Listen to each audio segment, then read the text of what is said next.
Dinner in Hell Band, ladies and gentlemen. Yeah! Oh, sounding so incredible. I love it. We're podcast band in studio band rich is what we are. Oh yeah. And look at this studio audience. I literally don't think I've ever seen a better looking group of people in my entire life. Yeah, I feel it's like they make me feel I'm humbled by it. Mm-hmm. You know, I don't feel like we deserve it. Yeah, and I don't know if you guys caught this or not, but you know I'm a news hound. I'm all over the news wires. There was a Pew Research study that indicated that our listenership is the best looking podcast listenership of all. It's been shown in studies that listening to our show causes one to become better looking as well. Yeah, it is a hardcore fact. I'll guarantee it. I'll guarantee that. Or your money back. I mean, shoot. Every penny. And welcome back for another exciting edition of the Dinner in Hell podcast, where two very amateur historians talk about history's atrocious underbelly. I am one of those amateur historians, Brad the Impaler, and with me, as always, Ron Maiden. Hello, Brad. Ron, what are we going to talk about?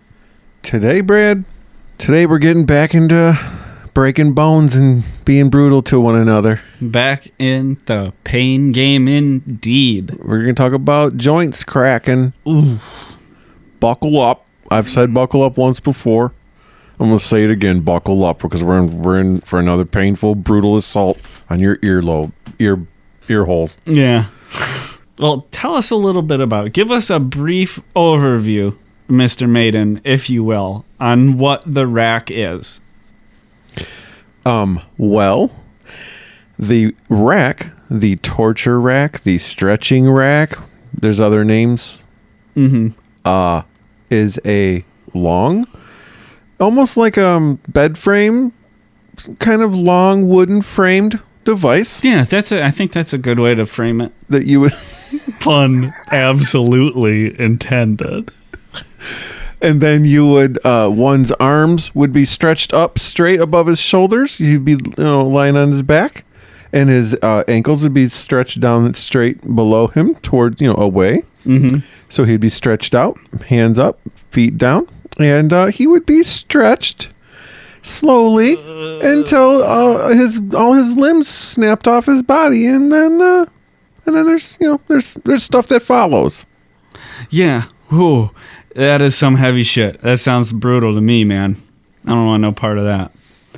And at this point, I would like to issue the disclaimer that tonight we will not be discussing the final move of famous professional wrestler Lex Luger. His torture rack, in which the technique would properly, as a matter of fact, be defined as an Argentine backbreaker rack. That's not the torture rack we're talking about tonight. We're talking about the real shit. Yeah, so if any fans of the Squared Circle wandered in here tonight... Welcome. I'm coming for you. Is that what he says? Monday night. Jesus. Is that Lex Luger? You're going down!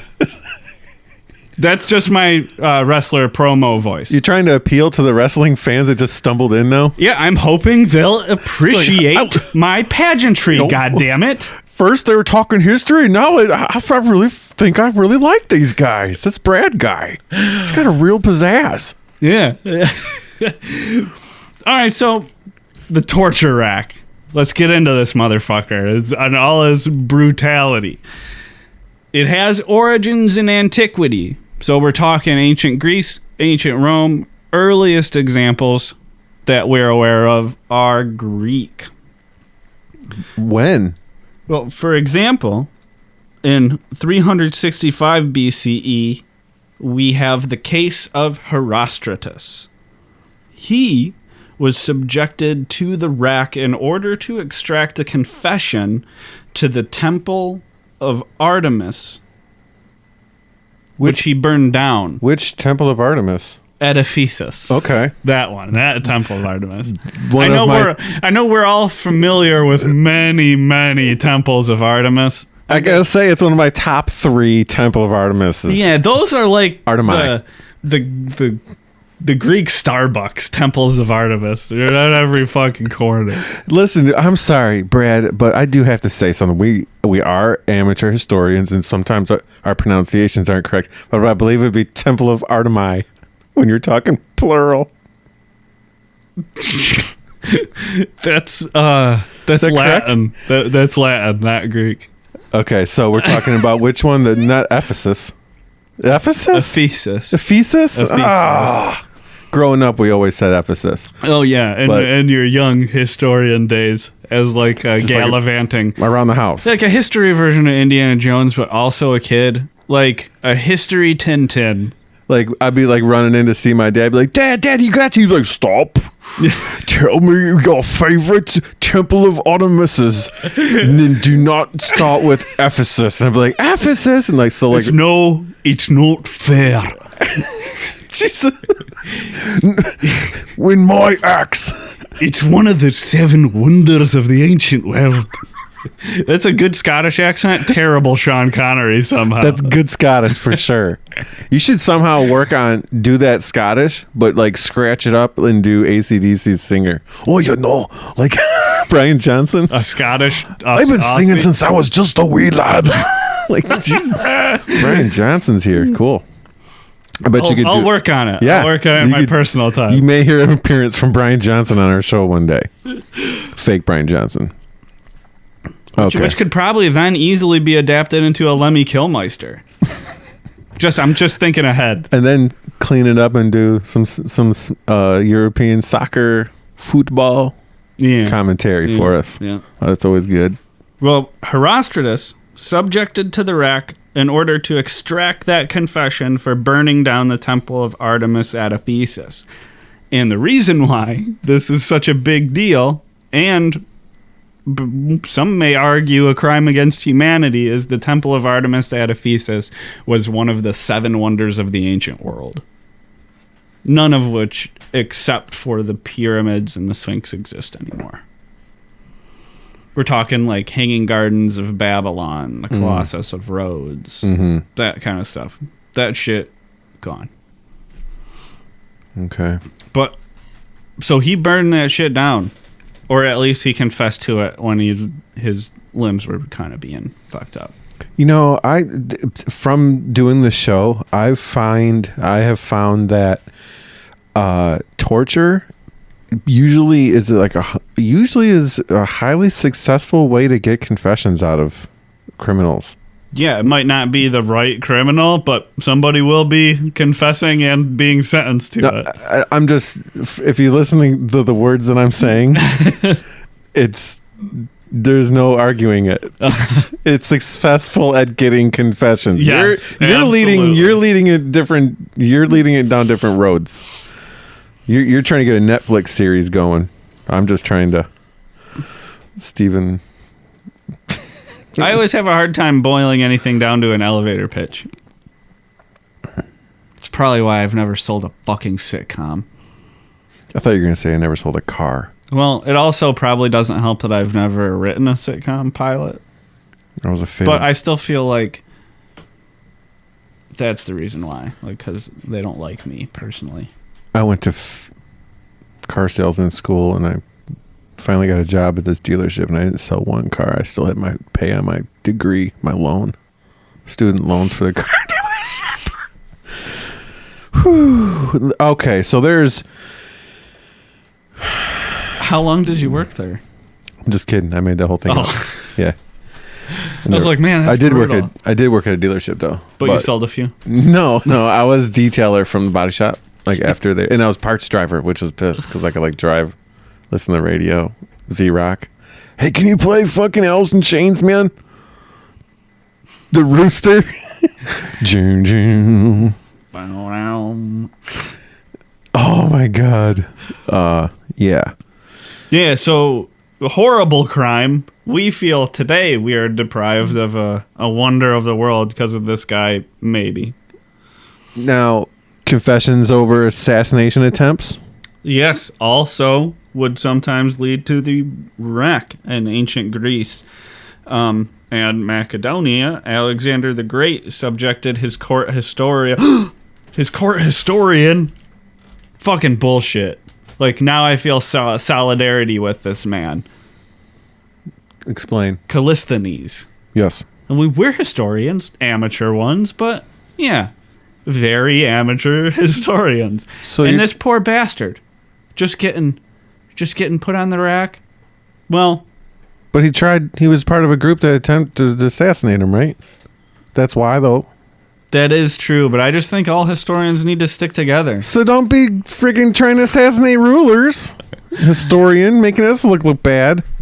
You know? Yeah, that's true. I'm just kidding. I don't care for Callisthenes. Never heard his name before, probably because he didn't get to write many histories, because he got snapped to pieces. Along with the whole cabal, there was a conspiracy to assassinate him. Callisthenes. I heard that when Alexander sent his troops, like his men, to go get him, that it took him like a long time to actually discover and find Callisthenes. How come? Well, it's like they know like of the location and general area of where Callisthenes would be, and they've heard from the villagers, but actually some of the men, it was actually difficult for a majority of the male troops to find Callisthenes. Oh yeah, because at that point in time, he had attempted an escape by canoe. Right. Yes. Okay. I was just making sure I got where you were going. Yeah. But they eventually they figured it out. Alexander wanted nothing more to just get Callisthenes rubbed out. And it took some work, but you get there eventually. Take me back to 65 AD Rome. Yep, the use of the torture rack spread in antiquity to Rome, and in 65 AD was put to use on the freed woman Epicharis to extract the names of the conspiracy that was attempting to assassinate Emperor Nero, who, boy, after a little bit of side investigation there, it's Nero's definitely getting his own special treatment. He will be featured on an episode very soon, if not the following episode. Yeah, I think we're gonna kick Nero off next week. And if you're sitting there thinking, "Well, I've heard Nero thrown around, but I don't really know exactly what Nero was about." Yeah, you maybe heard a little bit about a fire and a fiddle. Yeah, Rome is burning. Yeah, something along those lines. But you probably didn't know, like, he tried to have his mom killed, and did he or didn't he actually have his mother killed? Find out on the Nero feature. Yep, next episode. We'll get the answer to that question. Be there. And that wasn't all. There's this story, this particular intersection of the torture rack and Emperor Nero is a little harrowing. See, on the first day, after the first day of torture, she coughed up the names of the conspiracy. She gave it up. But after they let her off the rack and she went to rest in her cell for the night, in the morning they came back. They had more questions they wanted to ask Epicharis. But at that point in time, she decided, nah, go fuck yourself. I'm not talking anymore. So then they started to drag her back to put her on the rack again. And she was seated in a chair. Because why? Because she couldn't stand. Right. Because all of her joints were dislocated. Yeah. She had just been on the rack, is what Brad said. Joints popped. Yeah, I've had joint dislocations before. Everybody's jammed a finger, right? Dislocated a finger. What do you mean? Yeah, exactly. My finger's dislocated forever. I should have read. Mine are like basically deformed because I've like broken them. But imagine like a dislocated finger, but times like 1 trillion, and it's your hip. So it's like a whole corner of your body is in excruciating pain and distorted and twisted and all permanently fucked up. Like what a separated knee. Ugh. Like think about how complex and intricate your ankle and wrist joints are. Yeah. And what kind of carnage must have been wreaked upon them. Oh my god. Like all those little bones just like free floating because your shit's all jacked up and blown out. But it gets worse when we get to the later on in the show when we talk about hanging them from behind. It gets worse. Yeah. Ugh. But hey, somebody I think that listens to our show went back in time and got in touch with Epicharis though. Because when they were dragging her back on that chair to put her on the rack again, she managed on a small loop of cord that was attached to the chair that they were dragging her in to kill herself by strangulation. She got her head through it and flopped off the chair and managed to suffocate before they could get her out of it. Yeah, I was wondering how. I when I think about how that whole situation went down, I think like. It's like, how did that really go down like that? Like, if it was just a loop noose on, like, the corner of the chair, she got her head in it, like, that's really going to suffocate you? Or what? I guess. It, it was, like, cord, so it was thin, probably. Yeah. And probably tightened up into a knot when she, fell through it. She got her head noose through it, I think. Because otherwise, I don't know how she wouldn't have strangled on it if they could get it out right away. So it must have like tied up tight, and she must have got her head through and then fallen off the chair. So it tightened up on her weight because she couldn't use any of her limbs. They were all fucking destroyed. So let's say freaking Nero finds out you're the one that did that, right? Oh, you're probably and he'll rack your ass. Yeah. So why would someone do that? So why would someone roll the dice on that? She did it to herself on purpose. No, but why would someone set up the cord? It was probably just a coincidence that it was there. Okay, I was sitting here. I'm thinking on the grounds that someone went back in time, actually did this. Like, how did they get, literally helped? How did they get in the goddamn castle? Like a pulled down I was taking you serious, man. Cap, trying to duck it around the hallway. He's smoking like a pipe in the corner, like Lord of the Rings. Hoodie on. Remember in that bar? A zippy. Aragon was like, I'm smoking hash over here. Yeah, and it would periodically light up his face. Yeah. Like, hey, you know the hobbits literally smoke weed. I know. Yeah. What's it called? They have all kinds of different varieties, like old pipeweed, old Toby. Yeah. It's called pipeweed, I think, or pipe. They call it pipeweed in the book. Yeah. And in the movie too, I think. It talks about the effects of it, and it's weed. Yeah. They're getting high. The hobbits are high all the time. Everyone, Gandalf high from the beginning of that movie to the end. Yeah. Watch the first 3 good Lord of the Rings movies. And you'll see them all smoking the whole time. And I don't think it's tobacco because there's no tobacco farms. Look at Gandalf's face when he's blowing that smoke ship out. He's like, man, he's fucking lit. And it's obvious. He's like, you fucking hobbits are so cute. I can't believe I'm hanging out with a bunch of fucking hobbits right now, man. Holy shit. Dude, have you ever had fucking desserts at a Hobbit's village? It's way better, man. There's all these they're thigh high, they're dancing around all the time, barefoot, man. Yeah, little forest creatures. It's awesome, man. I love looking at their little pointy ears. Yeah, holy shit. They got these big ass hairy feet. Even the little the chicks. Whew. They got this fucking wine though, man. It'll knock you around your ass. Fucking weed, nowhere in Middle Earth. What was I talking about?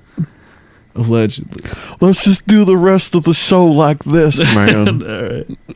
So Nero. Yeah, but shit. That's the standard advice. Whenever we did any of these fucked up tortures or executions, our standing advice was always try to kill yourself before this happens.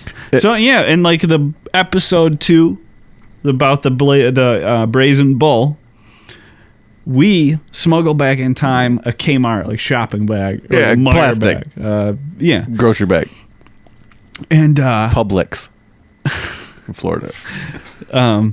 We were gonna like, hey, just pull this over your head before they like start really burning you alive.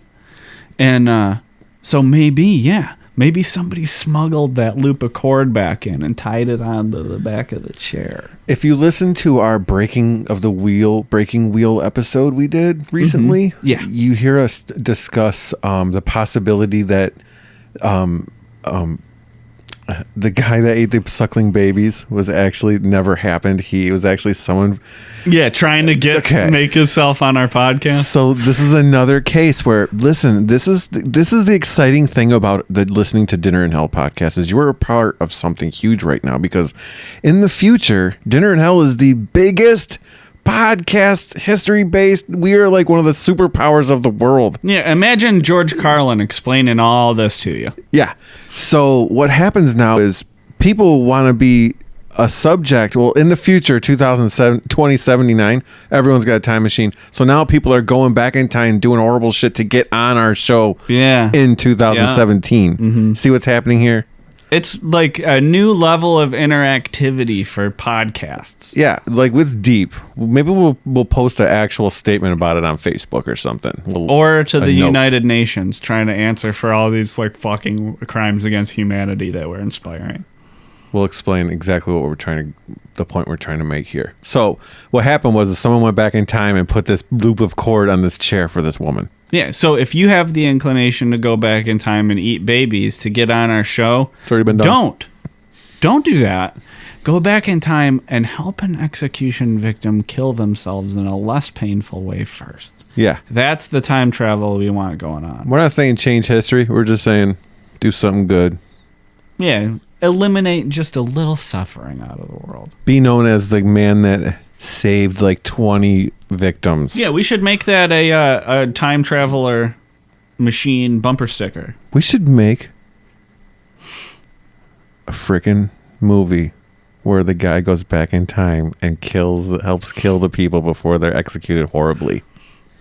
Boom. Don't even try it. I just said it. Once it's online, it's published. Copyright, it's ours. Yeah. Trademark. We have all friggin' creative rights to that. Right after this period, too, the rack was also used to persecute Christians in the early Christian church. Come on. Yeah, under the Romans. Famously, Saint Vincent was martyred in 304 AD under Emperor Diocletian. 304 AD? Yep. Who was trying to think of who was president then? Diocletian. I think it was Grant.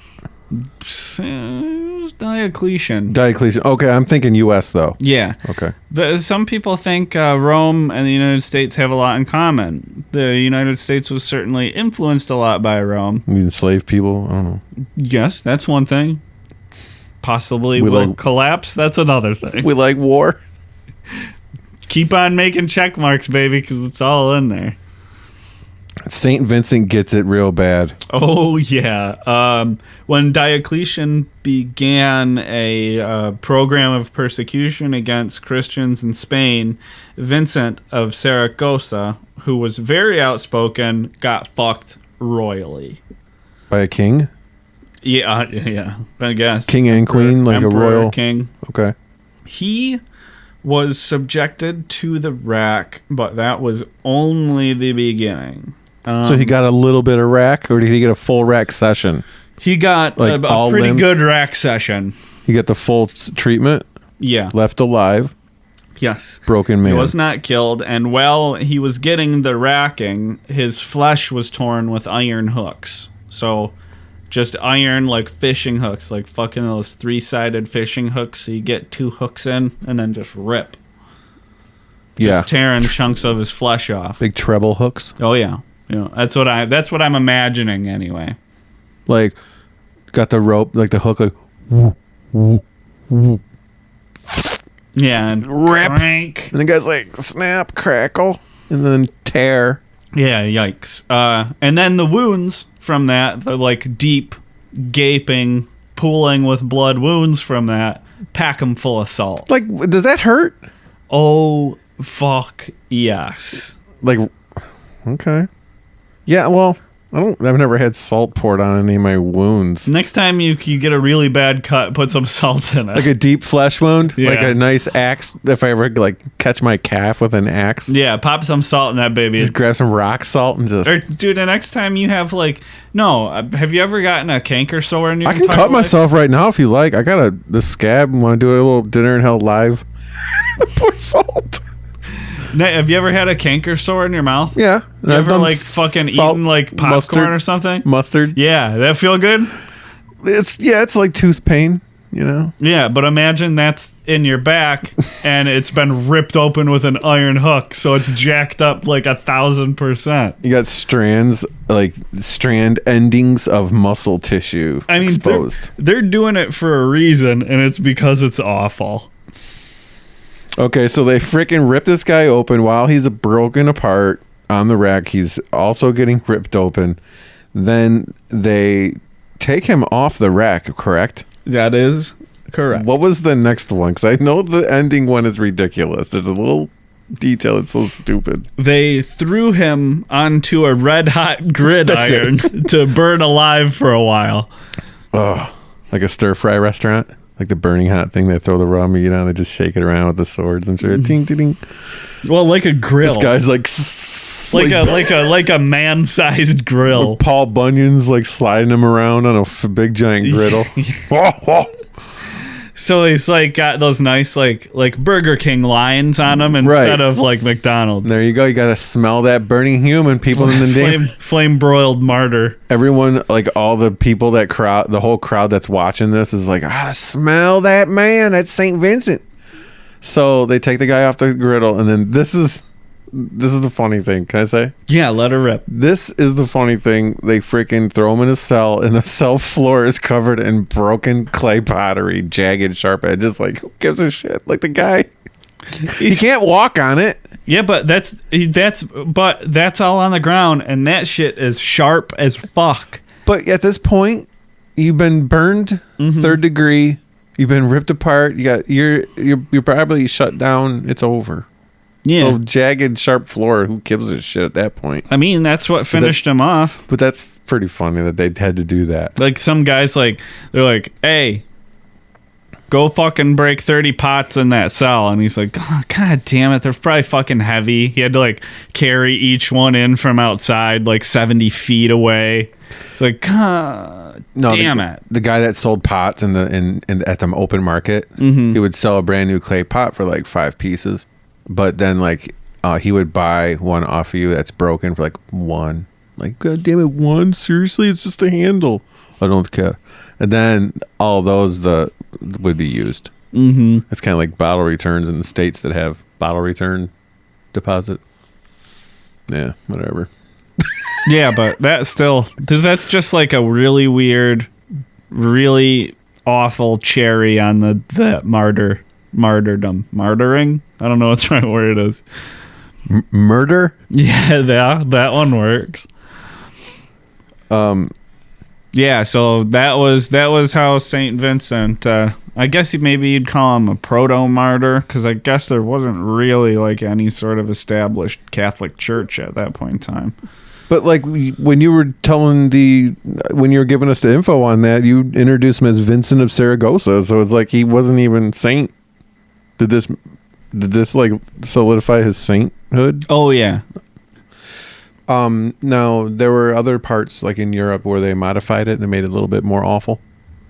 Yes, absolutely. After antiquity, when things sort of collapsed for Greek and Rome, the rack sort of died away for a while, but it made a big comeback in medieval Europe. And the improvement that you're talking about would have come from the French during that period of time. I didn't say improvement. Don't freaking put words in my mouth. I said make more awful. I'll make more awful. Well, but the machine has a purpose, right? Right. The machine has a purpose, and that purpose is torture. To get confessions. Yeah, so whether they're true or not, they get them.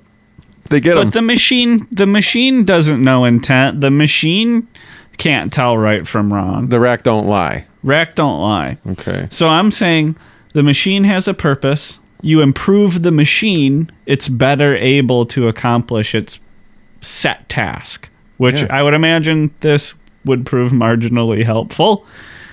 The French put spikes on it. Okay. Rollers of spikes, so that when your back and your spine were being when your limbs were being cranked, your back was getting shredded on this shit. Yeah. On the spikes, on rollers, on the fucking thing. God, the French. Ooh. Coming in with the pain evolution there. French. Classic French. In other parts of Europe, though, oftentimes there were just exposed nails. So it was a more makeshift kind of version of the same thing. So, I mean, I guess we can't hold the French too accountable for that specific aspect of it. I'm thinking with what they had, the resources they had, I mean, you could drip like burning hot oil on a person as they get racked. Mm-hmm. I mean, right there, boom, I'm not even French. I thought of that. Yeah, so many other executions are possible while the victim is being stretched on the rack. If I were some kind of despotic, like, terrorist regime ruler, if I were, like, torture rack, ooh, baby, that's got some cachet. That's really going to have some swing when you're trying to persecute and oppress a population. It's just impressive. It's got that psychological warfare factor. And they knew that then, too, because they put that shit to good use. Because if I think you got a crew of 5 people that was all plotting to assassinate me or some other duke or some bullshit. If you got a crew. Yeah, I'll put, crew member 1 on, but crew members 2 through 5 are going to be sitting in chairs 5 feet away, and they're going to watch. And witness it. Yeah, they're going to watch every second of it.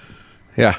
So. Yeah, that was a common practice. So it's used to terrorize the civilian population is well documented. Going back to Nero real quick, when they had the woman broken, they already racked her once. They put her in her cell, and the next day they were going to ask her more questions. Mm-hmm. Well, couldn't she just go, all right, fucking forget the rack, just ask. You don't have to bother with the rack, because I'll just tell you. You know what I mean? Yeah, but I think once she wasn't planned to go back on there, but in the morning she got a little bit of resolve back, a little bit of strength, and was like, no, I'm not talking anymore. And then they were like, all right, you're going back to the rack. And if it were me, again, if I'm the despotic ruler of this place, I wouldn't let you off that easily if you defied me even for a second. Brazen so bull. The fact that you balked at all at doing what I told you to do, yeah, you're gonna confess. You're gonna confess immediately. But I'm gonna leave you on that rack to make an example out of you so that nobody hesitates. They'd obey me right away. It's a really effective example of psychological warfare. Well, it wasn't just France. The rack received widespread usage throughout Europe during the medieval period. It was very prominently used in Great Britain, and its appearance and prominence there can be attributed to John Holland, the second Duke of Exeter. During this period of time, he was the Constable of the Tower, like the Tower of London. He was like the head. It was the chief appointment of the Tower of London, which is the dungeons, the main prison. Jesus. Yeah, its full name is fucked up and really long. It's like Her Royal Majesty's Palace and Stronghold of London of the Tower of London or some shit like that. But it's, back in the day, that's where all the real nasty Guantanamo Bay medieval type shit went down in Great Britain. So, and it was so famously used by him, so often employed, that the torture rack in Great Britain would come to be known colloquially as the Duke of Exeter's daughter. Good one. Thanks. So, rumor has it, turns out they're saying you're going to have a date with the Duke's daughter. Yeah. Oh. Wait, what? Yeah. It's good news. Just a date with his daughter. He must like you. But So- the guy so, man. giving the news doesn't realize, he doesn't know like the double meaning. He's new. So he just thinks like, holy shit, you got a date with an aristocrat. Yeah. Yeah. The victim's like, Like- wait. I was supposed to be killed here somehow. Yeah. No.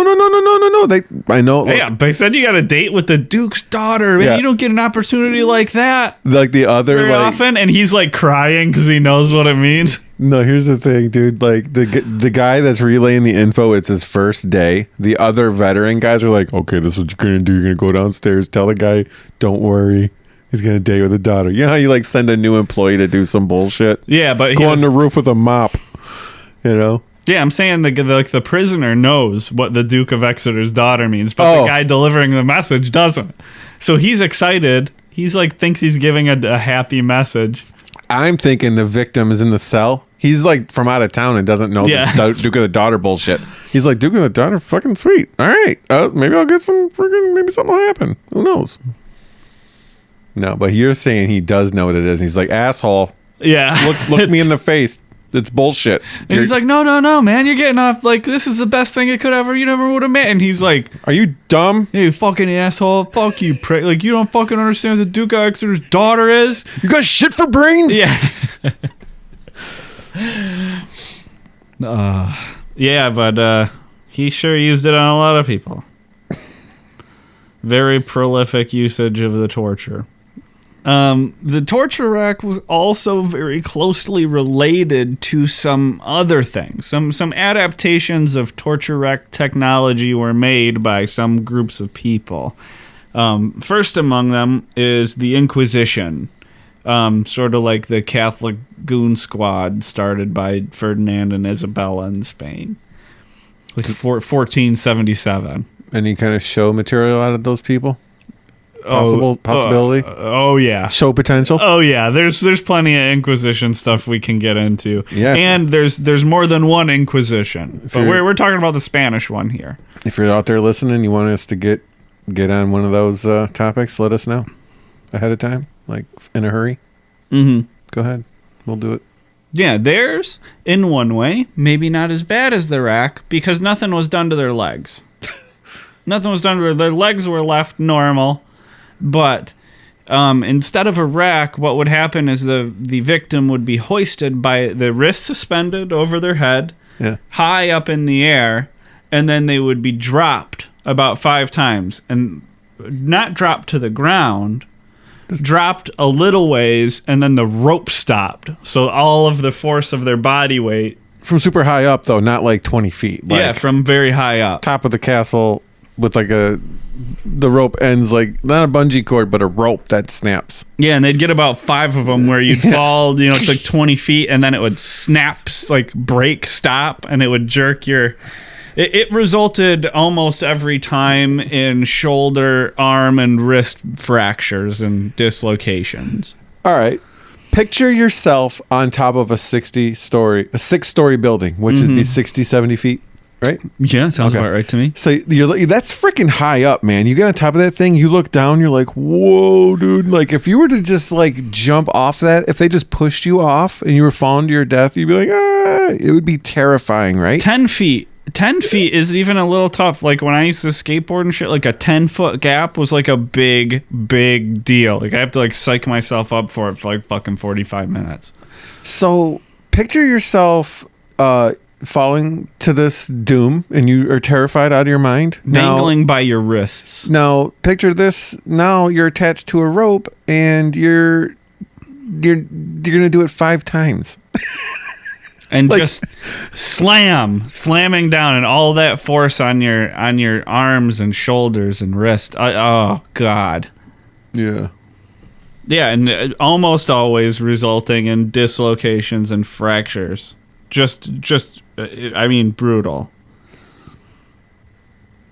There was a similar, but in some ways, in one critical way, way worse, that was done in Russia during a similar time. I have no idea how to pronounce this, but I believe the practice is called strappado. Oh, yeah. Strappado.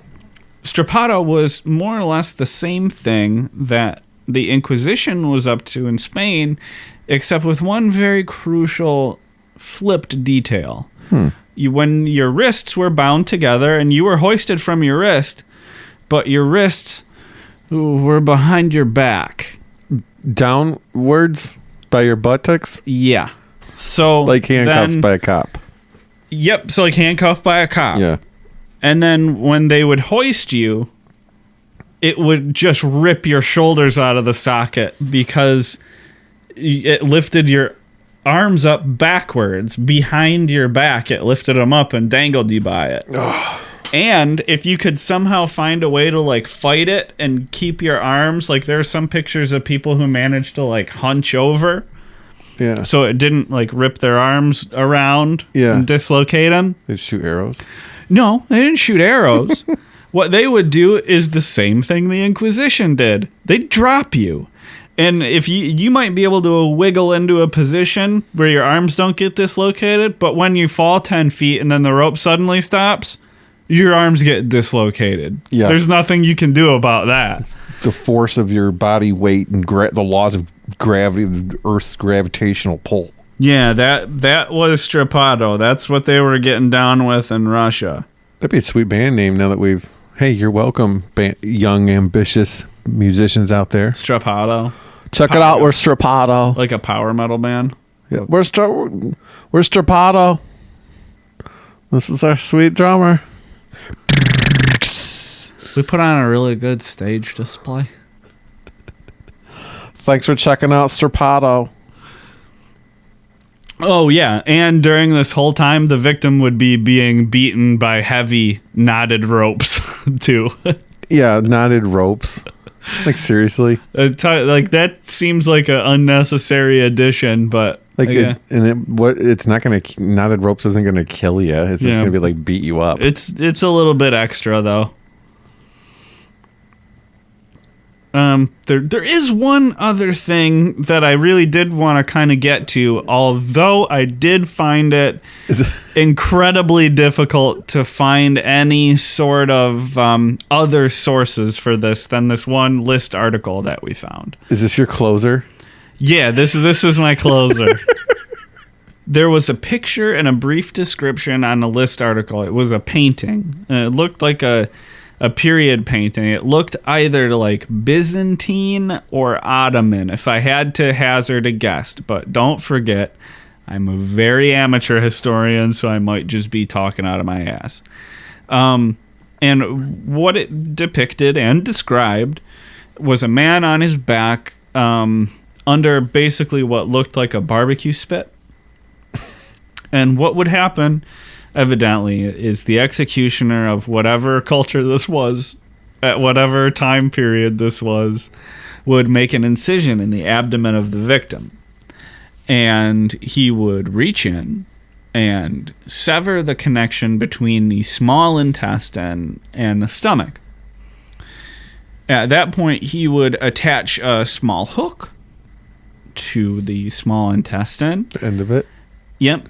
And then the victim would generally be interrogation was generally the purpose of this methodology. And the victim would be interrogated looking for information while a crank was slowly turned that would pull inch by inch of the victim's intestines out of the incision in his abdomen directly in front of his face. In absolute excruciating pain. Now that you could totally like punk out a victim and just psych him out if he's already on the rack. Mm-hmm. Then you make the incision, but then you got like this fake. Here it is, like it's like goat intestines. Yeah. Where you pull it from like underneath him. But it's like a magician. He's like, where are all these intestines coming from? Yeah, then. He's like, once they get up to like 200 feet of them coming out, like, wait a minute, am I on fucking candid camera? This is, since you saying that the only info you could find was on like a list of like horrible things or whatever website. Mm-hmm. That starts to make me think of it if it's not a time traveler from the future coming back and like throwing shit on a website because he knows you're going to be researching it for this episode. God maybe. Darn it. I did find the only thing that I found were other articles that seemed to either all kind of use each other as a source. I found like 4 or 5 that were really similar. But I also found a Spanish language YouTube video that had a depiction of this intestinal crank. Oh, God. Yeah, so at least now somebody didn't make it up out of thin air unless they also made up a YouTube video about it. That's deep. That's effort making just to get on our show. Yeah.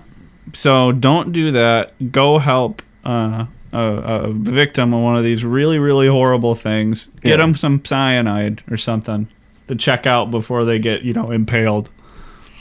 Like Judas cradled. We were talking about the last episode was Breaking Wheel, and or a couple episodes back. Freaking one of the groups of people that did it would strangle them first. I think it was like later on they would strangle them first. That was the HRE. Yeah. So like, what's the point of like? He's already strangled to death, right? So what's the point of breaking his limbs apart if he's already dead? Like just to break limbs? Breaking wheel bullshit. It's not about that. It's about sending a message. Yeah, but if I'm dead, I don't care if you're breaking my bones. Yeah, but the people watching don't necessarily know that you're dead from strangling. They would do it like on the low. Oh. They would like break like your leg and then they'd strangle you. Man, breaking wheels is getting all kinds of time. Yeah, it's fucked up. Yeah. Yeah. Let's get back to the rack. And we're back. Well, yeah, though that was it. That was almost the last thing. One more thing about the intestinal crank is cool. It was used as an interrogation method, but it's like one shot. So you got one shot with it because the second you sever the small intestine from the stomach, that person will die. Yeah, they're not going to stitch him up. It's not like Clooney's in there freaking ER. Yeah. It's so if like that guy manages to hold out through it, you're fucked. You can't interrogate him anymore. He's going to die from this. So I don't think it's a very good method. Yeah, like the only way the method works is if the victim believes that he can somehow live. If there's a lot of people who might know the information you want, it might be very effective if you make people watch it. Oh, yeah. Yeah, but if like this, like, all right, I'm ancient Rome, Kiefer Sutherland, and this guy is from like a Gallic separatist group that has set a fucking ambush for a legion somewhere. Where are the barbarians? Yeah. I'll never tell you. Why haven't you bathed? Honestly, answer me. Yeah, and then Kiefer Sutherland's just cranking the intestines out like, ah. Yeah. The Gallic soldier's like, fuck it, give me the crank. Does it himself. Yeah, but he's like fucking hard as shit. Like he's played by like Jason Momoa. Yeah. Yeah. Khal Drogo. Father of the stallion who mounts the world. There's no word for sorry. Yeah. Yeah. Yeah. But like the Gallic warrior played by Jason Momoa, like, I'll never talk. And fucking he does it. Like he just goes through it. He's like, and then he wraps his hand in it. Yeah, and then that's takes a bite. And then in the show, XIV 24. Okay. Jesus Christ. Yeah, in the show, XIV, Kiefer Sutherland wouldn't be able to know where the ambush was happening because that's a one-shot that's one-shot torture. Oh, you're giving me Roman numeral version of the show 24? Yes. Okay, I gotta be honest with you, I never watched 24, so I'm just rolling with this shit. And I was wrong. That is not Roman numeral. That's Roman numerals for 14. It would be like XXIV? I think so. Yeah. Or unless there's a 20. Or I don't know where like the M's and C's and shit come in. Yeah, I have no idea. Super Bowl like 23 was XX111. I. Okay, yeah. So it's probably XXIV. Yeah. Here we go. We're all learning. We got there eventually. We're amateurs. We're all learning together here, folks. If people listening that already know that, they're just like, motherfucker, these guys are total freaking imbeciles. But listen, we're having fun here. We're glad you're with us. If you think we're imbeciles, you can let us know. As a matter of fact, we definitely want to hear from you this week because Ron talked about earlier how versatile a machine the torture rack is. All of the other fucking little innovations and shit that could be done to it, or extra torments thrown on top. How would you customize it? You're the despotic ruler of some medieval kingdom. How would you zazz up your torture rack? Yeah, like if, for example, I said pour hot water on the person while they're getting stretched. Boiling? Simple. Boiling water. Ooh. Boiling oil. Is that what it said? Ooh, yeah. Oil is what I meant. Yeah, that would do. That'd be pretty horrifying. You could, you could always. I'm thinking of putting like insects on the person, like cover them with honey, and then like have bees sting them, or something like that. Yeah, or like put some kind of put the box with the rat on it and light it up. We haven't ever talked. We've mentioned that where they stick a wooden box on your chest and they strap a rabid rat inside and they heat the box so it eats into you. Yeah, trying desperately to get away. And you're the softest tissue other than the burning hot wood. Yeah. Oh. So you become a new home for this rat. That's going to be an up and coming. No, I think we basically gave you the rat in the box episode just now. Yeah, so that was a short. Yeah, so tweet at us with the hashtag rack improvement and tell us how you would make the rack even more horrible. We could come up with a better hashtag than that, can't we? No. Rack, it's not possible. Rack improvement? That is the best fucking hashtag you could possibly think of. You nailed it on the first try. Rack makeover. Rack improvement. It's done. Rack to the future. Maybe should be shorter so they have more characters. No one's gonna fucking do this anyway, so why are we even talking about it? By the way, just hashtag it rack and tell us how you would make the torture rack even worse. And you can do that on Twitter by tweeting us at Dinner in Hell Pod. We're on Facebook. You can email us at dinnerinhellpodcast@gmail.com. All the episodes are up on dinnerinhell.com. We are on YouTube and SoundCloud and Stitcher. And please don't forget to rate and subscribe to us in the iTunes store. It helps us a lot. We will shout out your city if you play 25 plays in a week. Absolutely. We'll address your town. Yeah, we'll talk about it on SoundCloud. Well, thanks for a great show, Ron. Thanks to this audience and thanks to this kick-ass band. We are freaking... God damn it, we're blessed. We're blessed. We're so lucky. Blessed by the freaking Lord of Earth. Mm-hmm. Thank you, home audience, for listening to us and joining us for this discussion. Thanks to the Twitter followers that don't drop out. Yeah, keep listening. Keep get better looking. Don't forget that. Thanks to the 4 people that viewed our last episode on YouTube. Good night.